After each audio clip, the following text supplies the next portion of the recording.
Hello, good afternoon, everybody. Welcome to the Services for Children with Special Needs webinar, which is part of our Library Trends and Hot Topics series this year. My name is Beth Yates, and I'm the Children's Consultant from the Indiana State Library's Professional Development Office. I'll be your host and your question moderator today, and our presenters today are from About Special Kids. About Special Kids is Indiana's parent-to-parent organization that works throughout the state to give support, answer questions, and provide information and resources to families of children with special needs. And we have two speakers today, Jane Scott, who is the Deputy Director, and Lisa Kuchera, who is a parent liaison. Both of them are from About Special Kids. And I'm sure they'll tell us a little bit more about what they do when they start speaking. But before we jump into the content of this webinar, I'd like to start off with just a couple of housekeeping announcements. First of all, to register for other webinars available from the Professional Development Office and our partners, please visit the Indiana State Library's events calendar, which can be found on our website at www.in.gov/library. For a full list of our current in-person training topics, please see the continuing education page of our website. For today's webinar, we will archive today's webinar, and it will be available to access and share on the Indiana State Library's archived training page within 30 days. The Indiana State Library has many ways we try to stay connected to library staff across the state. For weekly updates on upcoming trainings and to learn more about what's happening in libraries across the state, please subscribe to our weekly e-newsletter, The Wednesday Word. We also offer a blog which provides information about the Indiana State Collection, features interview spotlights on library staff from across the state, and is a good source of information about upcoming webinars at the Indiana State Library. Now, on to technical issues. If at any point during the webinar you experience any sound issues, please see the Sound Issues box just below the chat box on the left side of the screen. If there is a global sound issue, meaning others are experiencing the issue also, we will announce it in the chat box. If you're unable to resolve the sound issues you're experiencing, please be reassured that we are recording the meeting and you can watch it offline after the meeting has ended. Again, if there is a global sound issue, we will make an announcement in the chat box. And at this time, we are not experiencing any global sound issues. If you have a question for our presenters during this webinar, just type it in the chat box on the upper left side of your screen. I'll be watching and I will get to your question. And as soon as we have a break, I'll get it to Jane and Lisa.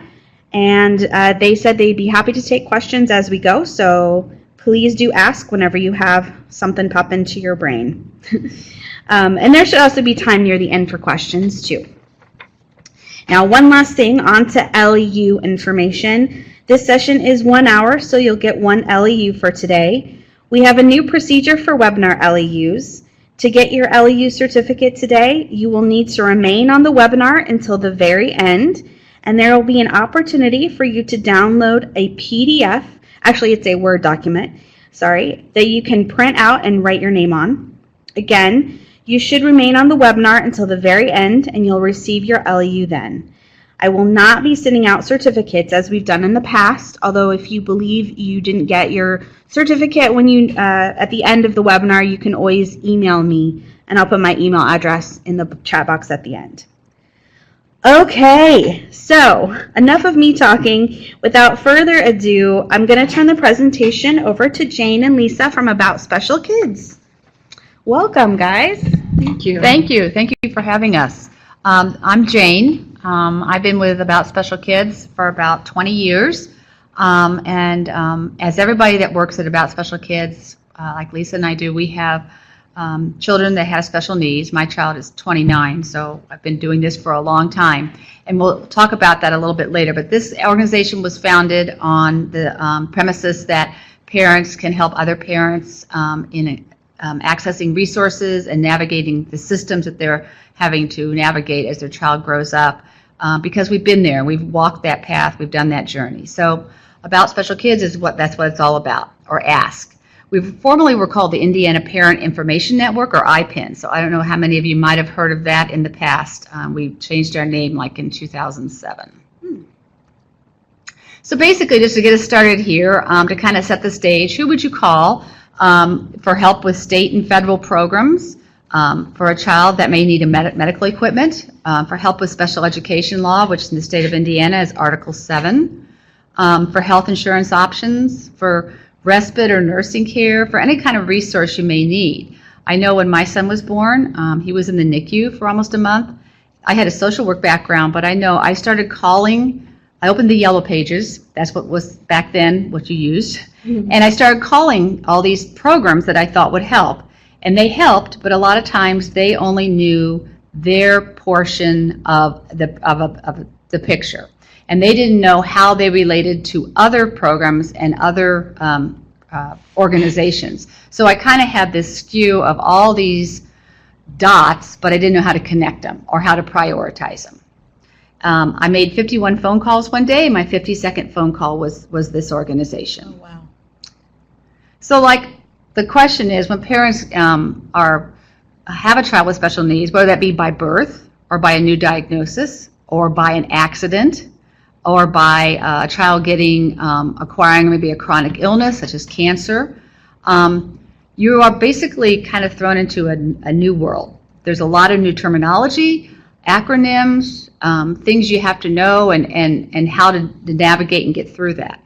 So basically we hear all the time, I didn't even know what to ask. I'm overwhelmed by a new diagnosis, and like I said earlier, you call a social service agency, but they only understand their set of services. So it's going to be multiple phone calls, retelling your story, and trying to understand how to do all this.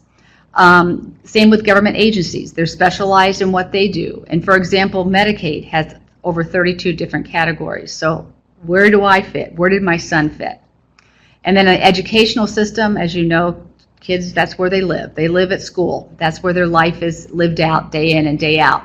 So a lot of phone calls that we get are around special education laws and how to navigate and negotiate through the realms of that.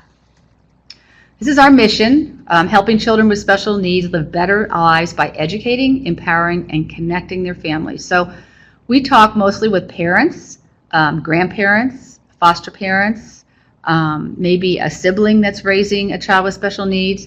But our whole goal is to, I like the word empower in there, is to help them, become better aware of how they can get this child through the systems that they're going to have to be in. Who do we serve? We serve children. We serve families of children with special needs from birth to age 22. The reason age 22 is because that's how long you can stay in school in the state of Indiana if you have a diagnosis or a label through Article 7. So basically that's where we kind of stop our services. That's not to say, though, if a family that has an older child calls us, we will make sure that they get to the right services. We do know a lot of the services for after age 22 because a lot of our work is helping those families transition to those services. So we have to help families that are looking at an 18-year-old, a 20-year-old, as they're moving up to that age, what's out in the community, where can they live, where can they work, how do they get health care, those kinds of things. We serve children with medical issues that range from mild to chronic, like I talked about. They can be something like asthma, or it could be something like cancer or sickle cell. Basically anything that you'd be on that spectrum at all.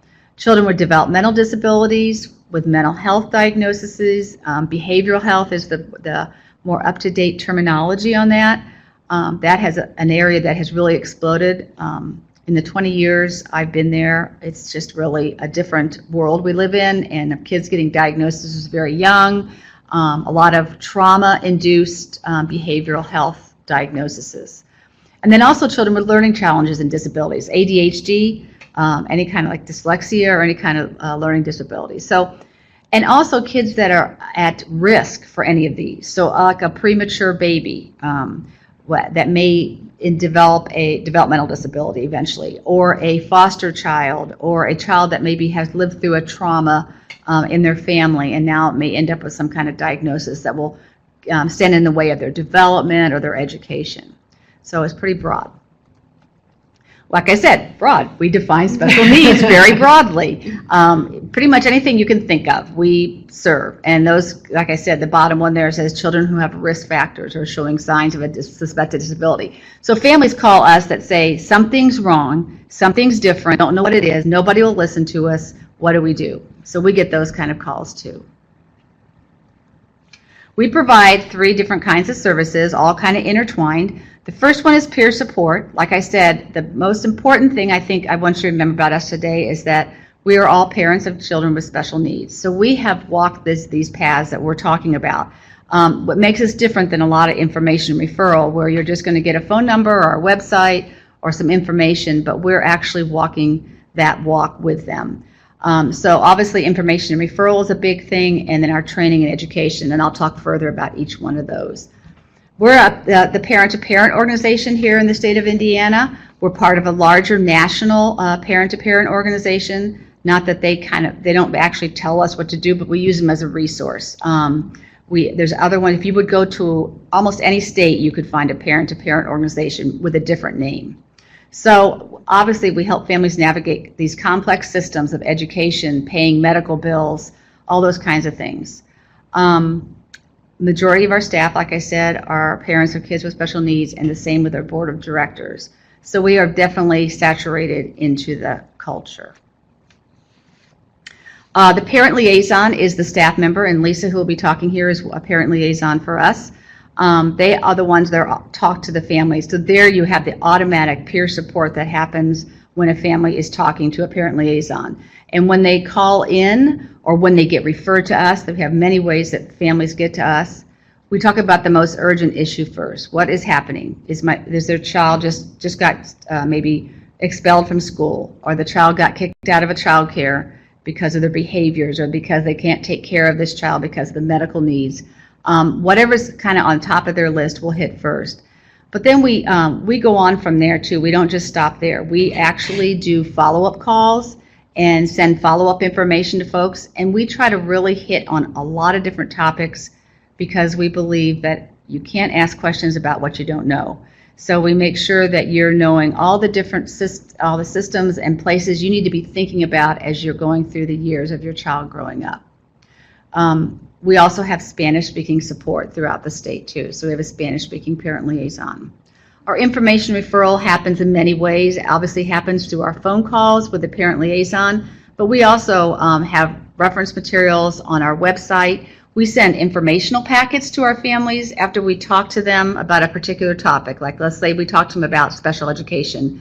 We will follow up that phone call with a packet around Article 7 or some particular information that they can be reminded about what we talked about, what they may have, steps they may need to take, and then we'll do a follow-up call to see how that went for them. So lots of information and brochures and stuff.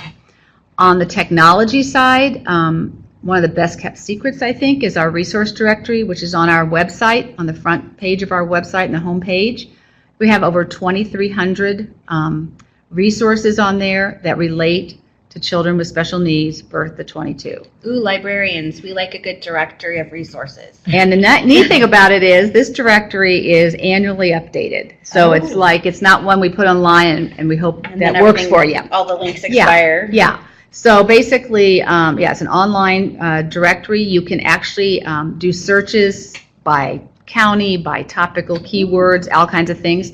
But you can also, you can then, once you get to the contact, you can actually email it or print it down. So you could email it to a client, or you could print it down and hand it to somebody in person. And then you can also translate that contact into Spanish right there before you print it down or send it. So it's very, very useful.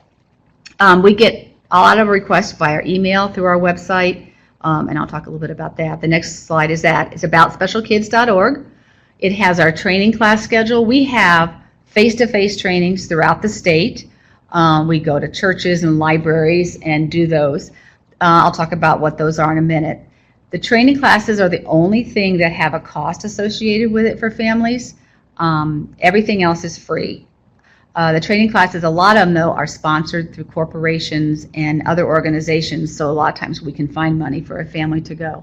But we also have online trainings on our website around special education, around mental health.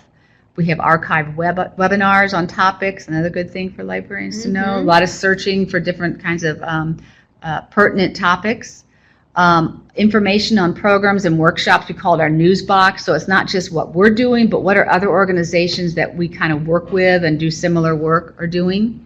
Spanish resources, volunteer opportunities, our resource directory, on and on. Great website. I love it. Our resource directory, I kind of already talked about this. It's both for-profit and not-for-profit that serve children with special needs. We use it in our office all the time as we talk to families, and a lot of people like social workers, doctors, teachers, a lot of people use this resource directory. These are our typical information requests. These are ones that come to us, and these are ones that we actually make sure we talk about with almost every family that we can, about thinking ahead. What do you want to do? What do you want your child to be doing 20 years from now? What are they going to be doing this next summer? Those kinds of things. Here's our face-to-face trainings I talked about earlier. One's about special education. It's a very popular one that parents and professionals can come to. What every parent wants you to know is specifically kind of what we're doing today for you guys as professionals. Right. We've done it for dentist offices, and we've done it for camp counselors and everything. Child care providers. Child care providers, yeah, that's a good one. The public health insurance is a really good one. What you don't know can cost you. That was my big thing. What am I missing? You know, we had private health insurance, but does not pay all the costs for a child that is hundreds of thousands of dollars in care and equipment. My child has a disability now. What is one of my favorites? It's what I needed 29 years ago instead of my 52 phone calls. It's when a new diagnosis comes or a new baby is born with a diagnosis, and helps you just kind of get the lay of the land, some things to think about, but it's got a real nice emotional support to it too. Realizing that you're not alone. Yeah, absolutely, and you definitely feel that way. And then an effective communication one. So those are our in-person trainings that are listed on our website that are throughout the state. Okay. I'm going to put this over to Lisa. Lisa is a parent of a young, how old's Ben like now? I have a 15-year-old that's on the autism spectrum. So this next section is definitely right up my alley, and not only have I worked with my son, but I've actually been working with people with disabilities since I was 15 years old. So I've got a long history of working with individuals, and then I had the joy of addressing it with my own child. Ben was actually diagnosed when he was just 2 years old, although before that I knew that he had something going on much earlier than that, probably even somewhere around the 3-month mark. I absolutely was certain that something was missing or something was not firing quite correctly. So this is a parent's perspective. I have no formal medical training and have made most of the observations and things, not only from the families that I work with at the office, but in our own life as well. This section is actually just to help you understand what autism is, because my thought is the more you understand it, the easier it is for you to address it and be knowledgeable in it. So autism is a lifelong developmental disability. With the proper and with therapies and whatnot, the goal is, and the thought is, that the earlier the intervention, the better the ultimate condition would improve. Now, that would be that you can address a characteristic, you can address a behavior, you can address things like lack of speech through speech therapy or behavior modification or ABA therapy. There are all kinds of ways to address the characteristics that these children have. My son in particular did not speak at all, absolutely no words until he was 4. And really wasn't stringing words together until he was 9. And that was really a 2, maybe 3 word sentence that you actually had to force him into communicating. And now, with the therapy that we've provided, He's pretty much a non-stop talker, non-stop talker. So things change. When you see a child that has a lot going on as a very, very young person, one of the things I like to encourage our families on is what you see when they're very young is not necessarily what you're going to see as they get older. We just plug along and provide them with what they need.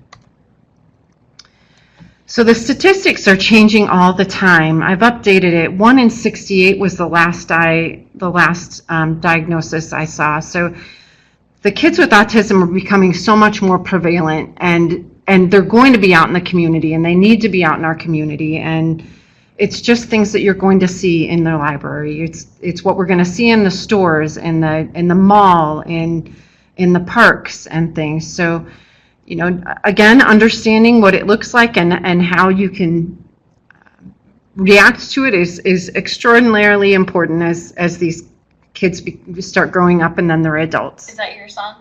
This is not my son, although my son is in here quite a bit. Yeah. Yeah, you'll see him too. Suzanne says he's so cute. All right, and autism is a spectrum disorder. So I would say when my son was very young, I would have put him in the pretty severe range because his behaviors were a tremendous amount of screaming and yelling and absolutely no words for communication. He refused to communicate by pictures or any type of communication, absolutely no signs. And it seemed like, for me, anything that would make it easier, he avoided. So I would have put him on the severe range. Now, he's in a typically developing classroom, receiving some supports, and again, he is totally verbal, and our goal is that he is going to have and receive a high school diploma. That's our goal. If I would have seen that when he was younger, there's no way I would have believed it. So some of these other diagnoses that are up there are also under the autism spectrum diagnosis, but they kind of range in, from a broad standpoint, they range in severity. Asperger's people tend to think is more mild because the kids with Asperger's tend to be much more verbal and able to communicate, but their social skills are pretty lacking. PDD-NOS, I really don't think we see a whole lot of that anymore because that was kind of a precursor to kids who were eventually going to be diagnosed under the autism spectrum. Rett syndrome seems to be, or it is, a girl's disorder, and it's significant. And then childhood disintegrative disorder seems to be more boys, and that is a situation where they actually regress in capabilities. But now, any of those are, in general, when they're diagnosed, are all diagnosed with autism spectrum disorder. So I wish I had an answer to this question about what causes it, because I would definitely be on board to figure out what would remove this from being available or being a diagnosis, but there is no one cause. There's a lot of people who are doing a lot of research that are coming up with ideas, but it has ranged in just the time that I've known this diagnosis. It's ranged from refrigerator moms who weren't socializing and loving on their children to completely environmental and genetic related. So, you know, I don't think there is any one thing. I know that there are multiple genes that are involved and multiple layers of neurological issues that come up. So there isn't at this point a genuine cause of no one gene that's affected. So it's an ongoing process. Someday I believe that they'll have much more greater knowledge of it and they'll be able to do more work internally. You know, there's all that thought on whether or not immunizations are causing it, and that's all over the board. You have just as many people that believe that their immunizations caused their child's illness as there are that say there's no way that happens. So it's ever moving. There's a question. Somebody wanted to know, does the child usually understand that they have a learning issue? That would be a spectrum as well. I think that my belief in what I have seen, not only with my own child, but with the children that I have known, I do believe that they understand a lot more than what they are able to express. That it seems much more frequently, if we find a way for them to communicate, whether some kids communicate in sign, some communicate in pictures, some communicate by a speech device, some communicate with the use of hand gestures, the more that we are able to understand what they're thinking, the more we're realizing this child knows so much more than we ever thought possible, because a child that says no words, they have no means of communication, it's easy to say that kiddo does not understand a single thing I'm saying. And I would have definitely thought that about my child too. I thought there's no way that he's understanding a single thing I'm saying. He's not responding. He's not looking at me. I got no response from it. So I would have thought cognitively my son was not understanding anything that was being said to him. And I am very glad that I didn't give up on him. I'm very glad that we decided as a family that what we were introducing him to was everything that our older son was being introduced to. He was taken on the ski slopes and taught how to ski. He was taken into the community to learn how to be a part of our community. He was taken to the park where it took a long time just to teach him how to swing on a swing set. And we've insisted that he participate. I forced him to play violin in middle school. And he learned it, and he proved. And everywhere that I've been able to, this child has stepped up to the plate, and he has just shown me how much is really going on in his head when he wasn't really able to express it by words, which is what most of us rely on most of the time. So these are the characteristics, or what's missing. So these are what their therapies for autism would address. So in our situation, we had a lack of speech, so we did speech therapy once a week, twice a week. He did it in school. He did it in First Steps. We continued on even when the words were coming pretty frequently.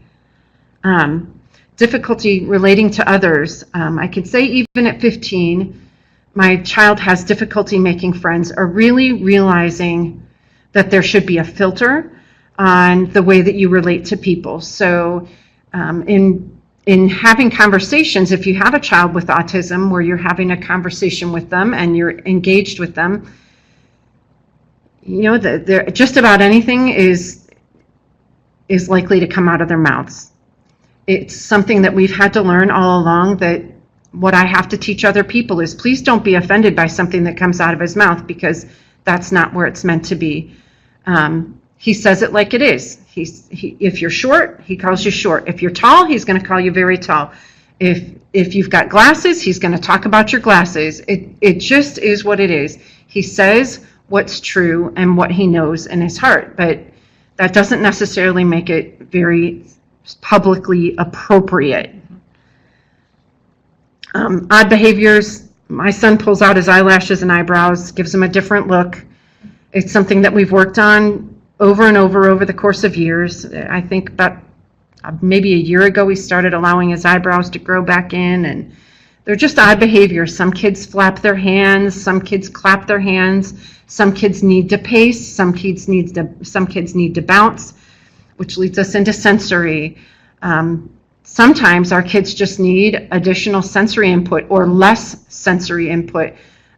We had a mini trampoline in our home for many years, where if he would get wound up, I'd just tell him to go bounce for 2 minutes, and he'd go bounce and then come out and be able to relive in the family environment. I know at school they had a trampoline there as well. They had a bike that they hooked a wagon on and would have him move heavy objects in order to give that deep pressure input. And some kids need more input, and some kids need a lack of it. So sometimes kids need to go in a quiet area, and some kids need extra input. Communication is definitely the key to issues with autism, whether it be, if they're verbal, a lot of times you can find that they're not appropriate. They have to be taught. Whether they have words or not, they have to be taught on what's appropriate communication. We don't go around telling people that they're short, they're Mighty Mouse, or comparing them to, at least in our house, it's constantly comparing it to a cartoon and how you fit into that cartoon and what character you play in the cartoon. Well, not everyone wants to be called Mr. Magoo because Mr. Magoo has glasses. So a lot of times we have to relate things to pictures or to in our case, cartoons or short YouTube videos in order to be able to set examples. It just helps with the communication. The more we can give opportunities for him to learn in different ways, the easier it is for him to learn it. Like, his favorite topic in school has been World War II, and most of that is because there are lots and lots of movies out about World War II. So he's able to not only hear it in words that are difficult for him, but he sees it, whereas pictures are very easy for him to learn from. So some of the things that I'm showing next are just things that I want you to be aware of as how families are communicating or working through. Visual schedules are opportunities for a child with autism to know what's coming next, because that too seems to be the greatest difficulty, is that they want to know their schedule. They want to know what's coming next so that they can internally prepare for it. So someone developed these visual schedules, which I believe I have a picture of one. I do. So these are how the picture schedules work, and they work differently with some kids. We use these a tremendous amount of time with my child as we were potty training, because we were able to put the pictures in a row so that he would know what was to be expected with each step, including the washing hands and drying hands. All the pictures were up and on the walls. Some have visual schedules where they remove the picture as they complete it, like getting ready for school in the morning. We had one at the kitchen where he would know that when he gets up, he gets dressed, so he could take down that tag that said get dressed. He would know to eat breakfast and then get your book bag ready, get your lunch in your book bag, and then get on the bus. So we had pictures for everything that was happening. Oh, sorry. Yeah. So just one quick note, and Suzanne Walker also commented on this. But so this is something that we've learned you can also do in story time. Are you going to talk about that later? I am going to talk about stories. Okay, well then I will just let you continue. Yes. So, and then a lot of times story time can have those pictures that go along with it, and the predictable routes and what is seen there. Yes, absolutely. Here's the other visual cues. These are things that quite often you'll see, because parents or the caregivers a lot of times are walking around with it. If you see the bottom right-hand corner, I had a zip tie I had one of those that I would walk around with, and I had connected to my purse. And that stop sign was something I used all the time, because I would need to tell him to stop, because sometimes when we're in public, he would start running, and if you would turn your head for a minute, he would be gone. I can tell you that it probably was 2, maybe a little bit longer, years before I would take him in the grocery store or the mall, because you're there to do something. In general, you're going shopping because you need something. In general, you're going to the grocery store because you need groceries, and you turn your back for a second and he'd be gone. So truth be told, it was years before we were navigating the public environment. I know, too, just to quickly, I work with residents from the IU School of Medicine, and they do the Autism Center down at Riley does some great training for doctors, because you can imagine trying to examine a child and they're fearful of what's next, and they use the stoplight thing, and I'm thinking that could be something that could be translated into story time, where the big red dot they're supposed to sit on, and it's amazing, you bring out the big red dot and a kid will sit down, and then they know when the yellow comes up, that means they're going to be transitioning to something, and green means now I get to go and do something that I get to do, like pick out a book. I get to choose. I get to go watch a movie. I get to go read a certain book. I get a toy out of the treasure chest, or whatever that green dot represents. And I had doctors say that'll never work. Yeah. And pretty soon, these doctors were doing this, and kids are able to get an exam done in a doctor's office by using these stoplight dots. And that's the exact point of all of this, is kids with autism learn and do best by visuals. And we had pictures all over our house, and I never really thought that they were working, to be quite honest with you, because we still had frustrations. We still had frustrations in the community, even though I had all these pictures here for him to be able to communicate with. I'd have a whole litany of events that were going to be happening, and we still had tremendous difficulties. And it really wasn't until fairly recently when my son actually said, well, you know, the picture's in my head. And I thought, no, I don't know what pictures are in your head. And he absolutely explained that, not quite as clearly, but that he thinks in pictures. He does not think in words. He does not necessarily think in actions, but he thinks in pictures. That's just the way he works. So when he thinks about, again, I bring up World War II just because that's something that's had a lot, he thinks of those visual cues that he has seen in the movies, the soldiers and the participants and whatnot, and all of the houses and things that they lived in. So it absolutely is impeccable or imperative that they have an opportunity. And the more visual cues you have, things without a whole lot of words attached to it. Red means stop. Red means sit. Yellow means we're going to be changing. Green means we can go. The fewer the words, the better. So somebody else asked if it would be a good idea to have a set of those visual cues at the reference desk even. It sounds like maybe also the stoplight colors might be useful. Absolutely. Absolutely. Absolutely. I think as you think of ways that you can have even a stop sign, that if the librarians had and if the child, let's say, I hate to pull my son under the bus, but the library was a great place for him to run around the bookcases, and that wasn't safe, and it wasn't okay with anyone involved. So I don't know, maybe what could have happened was a stop sign, and it's not necessarily addressing him verbally, which he wasn't in my opinion, he wasn't understanding, Right. but it gives him a verbal cue.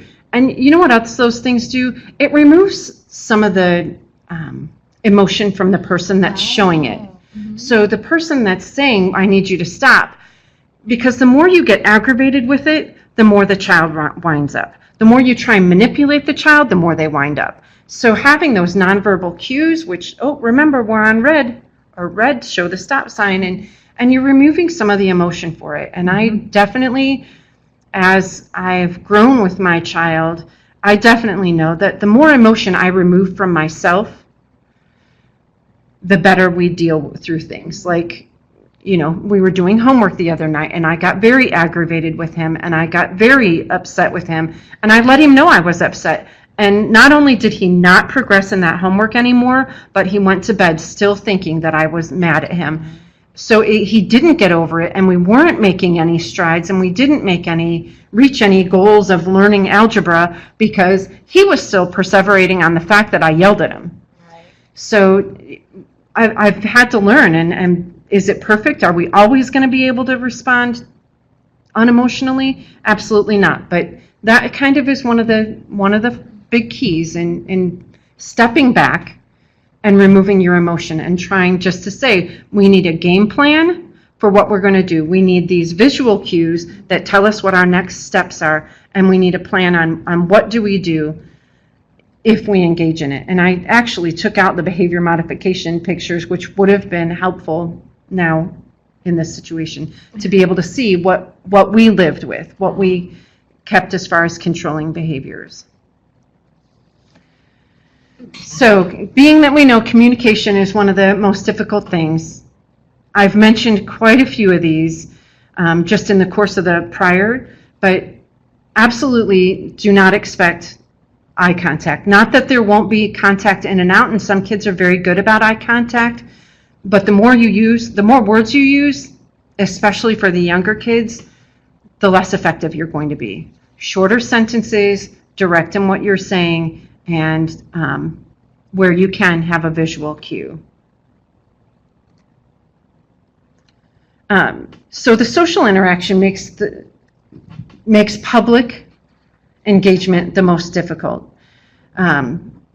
because they don't know the appropriate way. I cannot teach my child how to behave in a grocery store without going to a grocery store. I can't teach them how to behave in a library without going to the library. So sometimes when you're seeing families in and they've got a child that may or may not clearly be interested in the books or the things that are going on in the library, but chances are they either have a sibling that's interested in going to the library, or we need to learn those experiences. The absolutely only way for our kids to learn skills is to be taught them, and they need to be taught in segments. So when we were first going to the library, we would go for maybe 2 or 3 minutes, and then we would have to leave because he would be so wound up. Then maybe the next time we'd be able to go and we'd be able to pick out one book and not even check it out because we couldn't get that far. And then maybe the next time we picked out that book and then we were able to check it out. But we went in very short increments, which is exactly what the kids need. They need the ability to experience it, and it's experiencing in all kinds of senses, in your smell, in your touch, in your, some of them taste. But there's all kinds of things that they need to experience, and it gives them a broader knowledge of what's happening, and it helps them relate later in life. Again, I can't teach them in the 4 walls of my home what they need to know to be out in public. There's only one way to do that, and that's to be out in public. That's really good to know that that is a method that you are using when you're, you just go so far and then you leave for the day. Yeah. That's good for us to know too. So we're not like, oh no, I hope you didn't get in trouble, or, Right. No, that's absolutely something that we use in every single aspect. We've been to the pediatrician's office, to the dentist's office, to the grocery store on those little increments. We walk in, doctor doesn't touch him, and we walk back out. We walk in, doctor touches the top of his head, and we walk out. We walk in, doctor puts a thermometer under his arm, we walk out. So it was teeny tiny segments, and thankfully, because we had a really supportive team, and I mean a global team of friends, of family, of doctors and dentists and teachers and our community at large. Not to say that we didn't have plenty of negative experiences as well, but truth be told, I wouldn't have been able to teach him that without those doctors and dentists saying, let's let him put the mask on and look at his brother's teeth. Let's let him put the heavy vest on and see what it feels like to walk around in it. And we would explore those opportunities. He did not sit in the dentist chair for probably a year before his teeth were ever looked at. And then when they looked at him, they counted him. So, we offer these opportunities. So social stories are one of the things that I wanted to definitely bring up, because these are one of the ways that a lot of families and kids with autism learn. Again, we've got the pictures on one side, and then eventually, as they're able to read, they would have stories. These social stories, I've often called them silly stories, because they are really silly. They're just silly. But what we have found is, for whatever reason, they absolutely work. So if I could, I found a social story about going to the library. So I thought that I would real quick read it, just so that you would understand some of the things that can be done to help kids. And this social story, I know you won't be able to see it, but it's actually pictures of the little girl that is on the spectrum, and it's pictures of her periodically throughout this story. So it starts, "Hi, I'm Sophia, and I'm going to the library. I wear sunglasses when the sun is bright. I have books to return. Sometimes we stop at the cafe for a glass of orange juice. There are lots of people inside. I think it's noisy, so we will sit outside where it's quiet. Libraries have rules. I need to talk softly and whisper. I may not run. I need to leave my drink and food outside or at home. I like how the carpet feels on my feet, but it is very important to keep my shoes on. This is a rule. First, I need to return the books I borrowed. I go to the desk by the door. Then I can find new books that I want to read. There are lots of books in the library. They are nice and neat. Sometimes I need my mom to help find a special book. If I find one that I like, I can sit down in the chair and look at it. I like to sit in the rocking chair. The library even has a bathroom for me if I need to go potty. I tell my mom if I need to use it. I keep my hands clean so I don't get the books dirty. I can wash them in the bathroom. I also like to play with the magnet shapes on the wall. If there are other children, I wait my turn. My library has a computer. I like to play games on it. I am very gentle with the computer.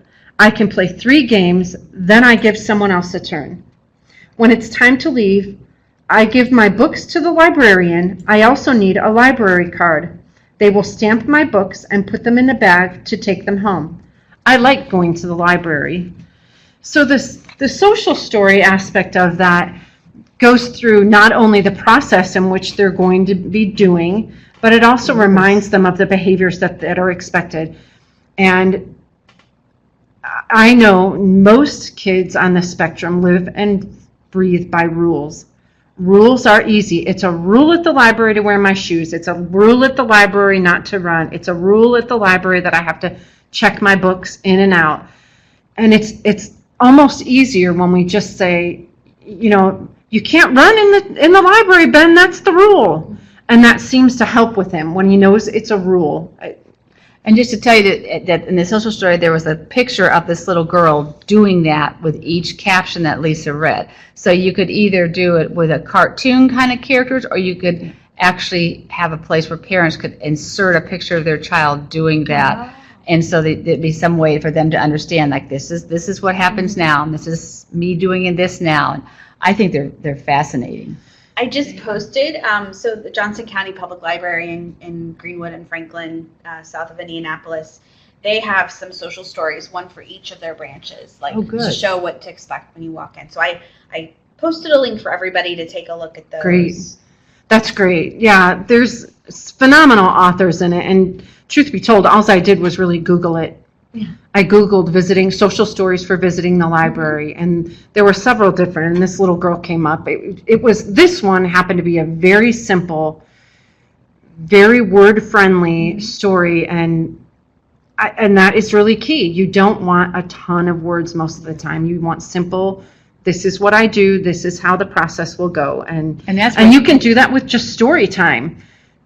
I'm going to listen to the story at the library. I have to sit on the red dot or the blue carpet or whatever. I need to sit on the carpet. I need to remember that my friends want to hear the book too. So I need to keep my voice quiet. Or, you know, and we've used it with my son with opposite. My friends don't like it when I scream and yell. It scares them. So I need to remember to keep a friendly voice. And I mean, they're just silly, but I think we've developed them specifically for my child as things have gone on. And I know other families have done that as well, depending on what the situation is. And we've had incidences at school that we've had to address. His teacher writes a social story at school. She sends it home in his folder for me to review. We read it a couple more times that night. We read it again in the morning before he goes to school, and it's few and far between seeing that behavior again. It just doesn't happen. And I don't know what it is about these social stories. I don't really understand it because, in my opinion, they're just silly. They're silly. They're so basic that they're silly. But it works. I can't deny it. We have eliminated most of our behaviors based on social stories. Our picture, we had a question whether a picture book that was very similar to a social story would also work. Does it need to be specific to a particular location? So if they're going to XYZ library, does it? No. Okay, it doesn't have to be No. pictures. Although general. With each new library, with each new experience, it's going to be different because it looks different. Right. I mean, what do they have in common? All libraries have got books on shelves. All libraries have a computer area. All libraries generally have a children's area where there's more children's activities. Most of the libraries now have their story carpet and their story chair and things like that. So what we work on is generalizing. Okay. So those social stories, I mean, if you're going to write one that you think would be great for all libraries, I would not include the pictures. Okay. I would make it more of a PECS, which is Picture Exchange CS, PECS, Picture Exchange Communication S. You'll think of it. It'll come up. It'll come up. But PECS is a type of picture, and that is what you see on your screen on the left-hand side. Those are PECS pictures that have been input into that social story. Okay. So absolutely, all of these come up. And absolutely at no point is a parent able to address every single one of these behaviors at one time. I know when we were at our height of behaviors with my son, I met with a behavior consultant that said to me, I need you to write down the behaviors that you see this week. And then I came in with probably 2 pages of behaviors that we needed to address. And she just looked at that and she said, how about if we pick out one? And we're just going to look to eliminate one. So if we're going to look at one, she goes, I said, I think we need to look at this and let's pick out the one that I want, and it's running after the bus. We have to stop that behavior because it's dangerous. So that needs to end. Let's start on this. So all of these behaviors that you see are things that families are working on, and the kids may be targeting. If you're seeing someone at the library, you might be targeting transitions or changes. You might be targeting what your tantrums and being able to make it 5 minutes. Maybe we're going to try 10 minutes this time. Maybe we're going to try all these different things. And at no time is a parent able to necessarily predict how long that's going to last. But I know as a parent, we tried to end whatever activity we were doing on a positive note. So we would make that attempt to get through that conversation. And we are running low on time. Handling behaviors, I think I mentioned it before. The more you remove your emotion, and that is patience, the better off you are. Physically touching a child most of the time doesn't help, because whether we think that they recognize parent or someone that they know and not know, they absolutely recognize a stranger in touch. I used to talk about my son not really responding to voices until he knew the voice, that person just needed to continue talking to him and offering him suggestions and he would change. It absolutely has to turn into familiar. So here's a question. Most of the time parents will probably, in the library, will probably be with their child, right?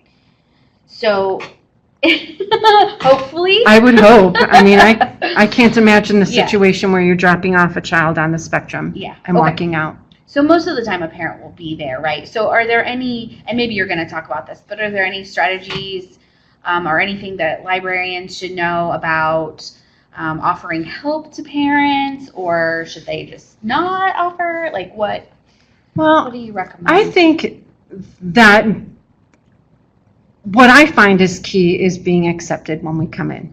Sure. And you can get that feeling as you're coming in, whether you're greeting someone. I mean, and absolutely at the library, good afternoon, how are you doing? And reading where that's at and recognizing that child is really exploring a new opportunity, or maybe exploring an opportunity that they're growing on. Mm-hmm. So offering the stop sign, or the things where you can get non-emotionally involved and you can offer a suggestion or say, hey, I saw you carrying around a Paddington bear. Look at what I found for you. If you were able to say, I know exactly where one of those books are, and you could say, like, my son has a Star Wars character in his hand almost 100% of the time. It's in his pocket, in his hand. It is somewhere very readily available. So if you were a librarian, a nice way to introduce them, look at this book I found on Star Trek or Star Wars, or things like that. A lot of times the kids have got things in their hands or about them. Maybe they're wearing a t-shirt that has some of their favorite characters on it, Barney or Big Bird or whatever. I mean, that's a way. So your actions are really speaking so much louder than any words you could be using. Yeah. As far as managing a behavior, if they're in a tantrum, absolutely. Can I carry something out for you? Can I help you in any way? Absolutely. Chances are you can offer it. I was always afraid to have someone actually help me with him, because when he was in a tantrum, I didn't want someone else getting hurt. Yeah. So in general, I was trying to make sure I was collecting everything that I had there and carrying this 60-pound child over my shoulder and getting out of the situation as quickly as possible. So if it's a possibility of saying, hey, can I get those books and check those out for you real quick? We'll have them ready for you at the door. Or can I put these up on the shelf for you? Or, those can be offers. So it sounds like being welcoming, for sure, and then being understanding, having some patience and understanding with what, and then just being aware of what the child seems interested in and what the parent's needs might be in the situation. Absolutely, and maybe even keeping in mind that maybe we're overlooking how loud the child is. Yeah. As long as it's not screeching at the top of their lungs, Mhm. enjoy. But there's a lot of noises that come from kiddos with autism, and sometimes as a parent you need to overlook that a little bit in order to be able to get them to experience something else. So, you know, the way that, as an employee or as a librarian, the way that you respond to that child a lot of times is the way that the other people who are at the library will respond. Right. So if you're responding in a positive manner, I think you'll find that others will too. And if others start to complain about the noise or this or that, just reminding them that the child is not going to be there for very long. I can almost guarantee you there is not an activity that a child with autism is going to attend to in public for that long. Let's give them the opportunity to explore the library and find a book that's of interest. I want to make sure. So these are some of the things that they might see. These are not things that you'll see in the library. More often what you'll see in repetitive activities is like the hand flapping or the bouncing or the needing to pace. Those are things you'll see. We talked about the sensory challenges, and you know, if a library had space to provide a quiet room, that might be helpful, or what we used to call our de-escalation room. If that's something that's available or can be done, there are things that could be helpful. Quiet lights, quiet room could be helpful. Okay. Taste, I'm not sure what you do with taste in the library. Yeah.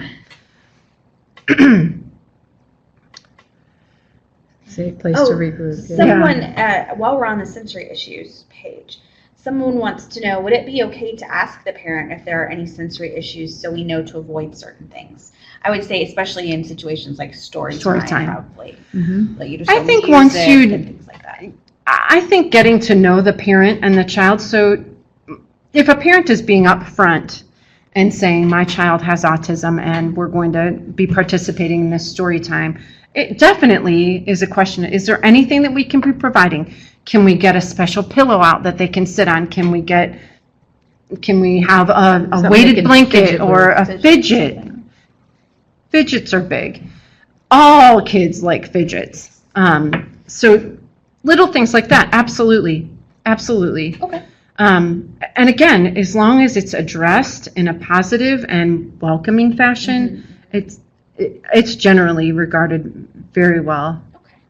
Transitioning, again, it was just the visual cues. I'm going to try and pass through because I know we were, these are some, I wanted to put the safety up here because these are some things that you're going to see.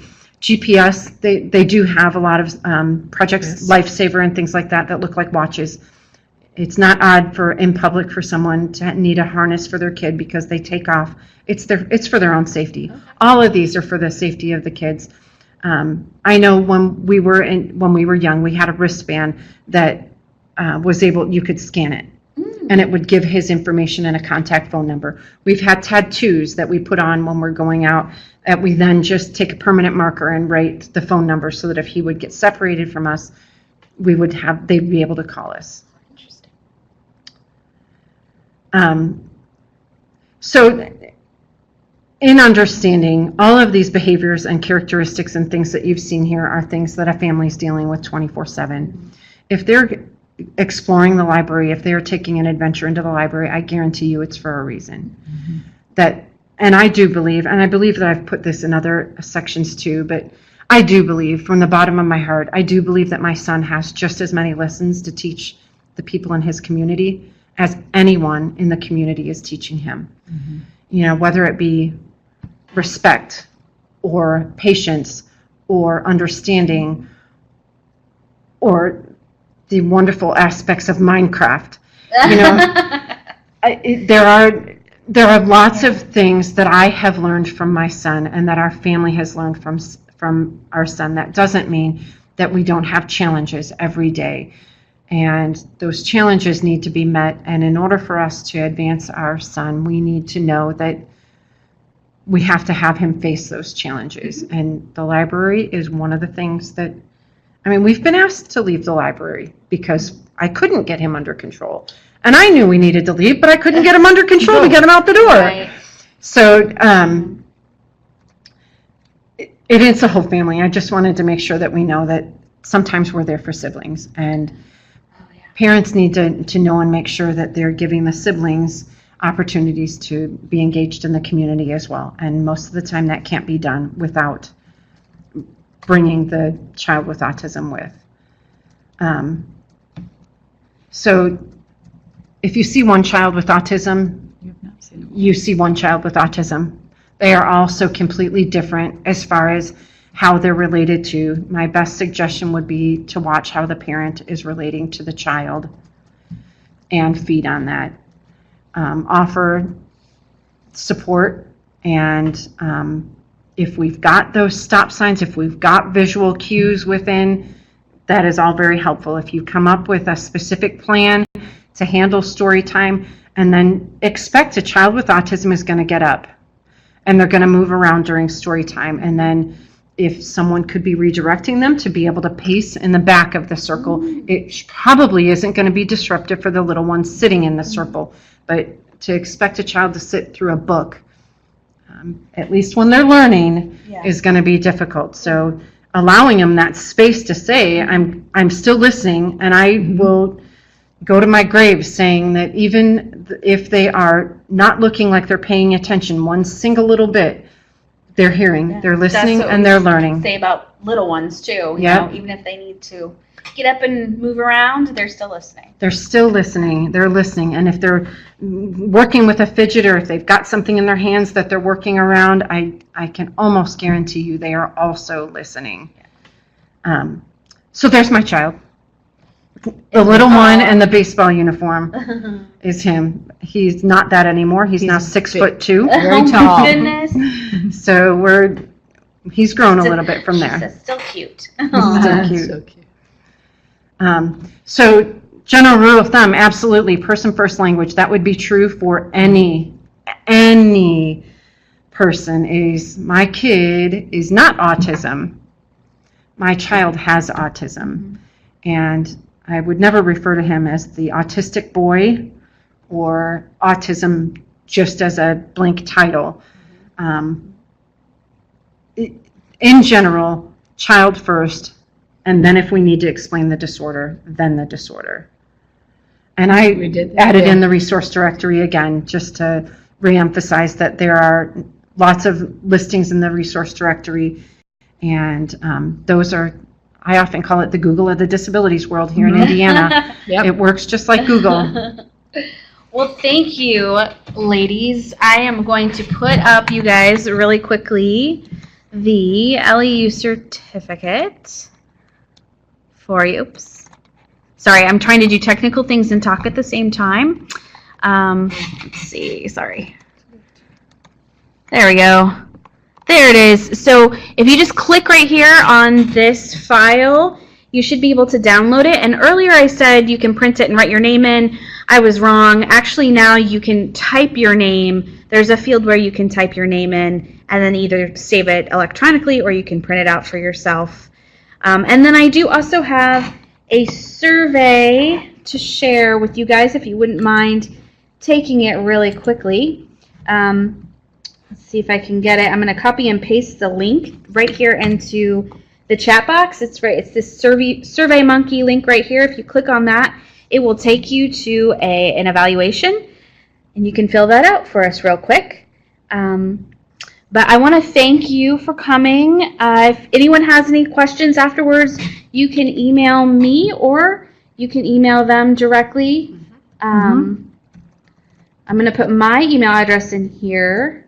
And then do you want me to sure. yours? Put jane@aboutspecialkids.org. Oops. And then, all right. So you can email Jane if you have any questions. I'm going to leave this up on the screen for a few minutes, guys. But if you, and I'm going to put the Survey Monkey link one more time here because it keeps getting flipped up through the chat. I'm going to go ahead and we're going to end the session, but I'll leave the certificate up for another minute in case anyone needs it. Otherwise, thanks for attending. Sorry we went over, but I think we had some great content. So bye, everybody.